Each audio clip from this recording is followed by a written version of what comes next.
আমার নাম রঞ্জন মজুমদার। আমি ঠাকুরের একজন সেবক।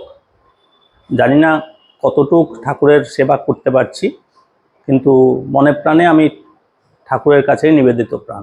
কৈবল্যনাথের থেকে সরাসরি নাম পেয়েছেন আমার পিতৃদেব শ্রী মনীন্দ্র কুমার মজুমদার।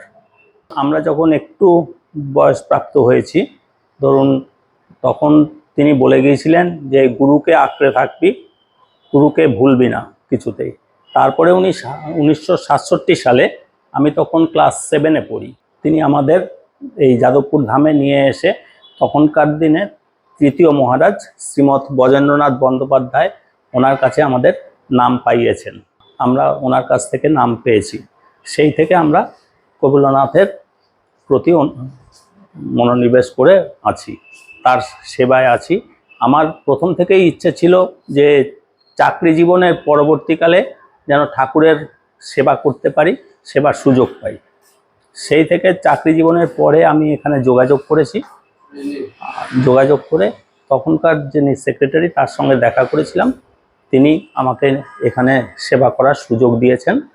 ঠাকুরের ইচ্ছায় আমি এখানে অফিস মেনটেন করার জন্য যেটুকু কাজকর্ম, জানি না ঠাকুরের ইচ্ছায় আমি পরিচালিত হচ্ছি।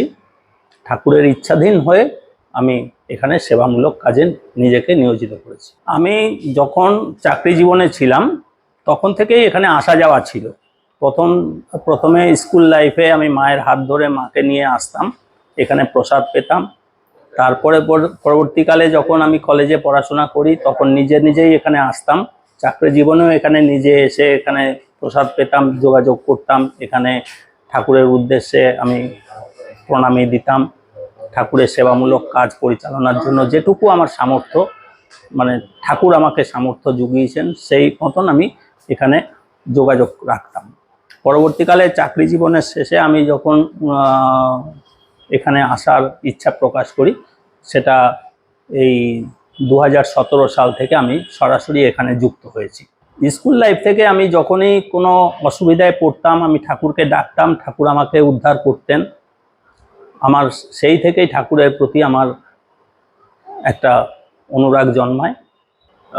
এবং যখন সংসার জীবনে আমি প্রবেশ করি তখনও আমি ঠাকুরের কাছে, এটা আমার ব্যক্তিগত ফিলিংস, আমি বিয়ে করে যাবার সময় ঠাকুরের কাছে প্রার্থনা জানিয়েছিলাম, তুমি সংসার দিয়েছো, তুমি চালিয়ে নেবে, আমার কোনো ক্ষমতা নেই, তুমি চালাবে, তুমি দায়িত্ব নিয়ে আমাকে উদ্ধার করবে।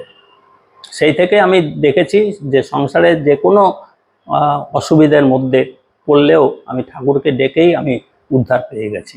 সেই জন্য আমি মনে করি ঠাকুর জীবন্ত ভগবান রূপে আমাদের উদ্ধার করতে এসছেন এবং আমাদেরকে এখনও উদ্ধার করে নিয়ে চলেছেন।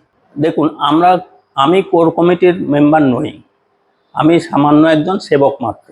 কোর কমিটির অধীনে আমরা এই সেবা কার্য চালিয়ে যাচ্ছি। আমি বলবো যে ঠাকুরের যারা অনুরক্ত, ঠাকুরের যারা আশ্রিত, তাদের ঠাকুরের নিজের কথায় রয়েছে যে আমার আশ্রিত যারা হবেন, মানে ঠাকুরের আশ্রিত যারা হবেন, তাদের মোটা ভাত মোটা কাপড়ের অভাব হবে না। আমি তাদেরকে একটাই বার্তা দিতে চাই, সৎ পথে থেকে, সত্য পথে থেকে যদি ঠাকুরের প্রতি অনুরাগ নিয়ে তারা ঠাকুরের সেবা করেন, কেউই ঠাকুরের আশ্রয় থেকে বঞ্চিত হবেন না।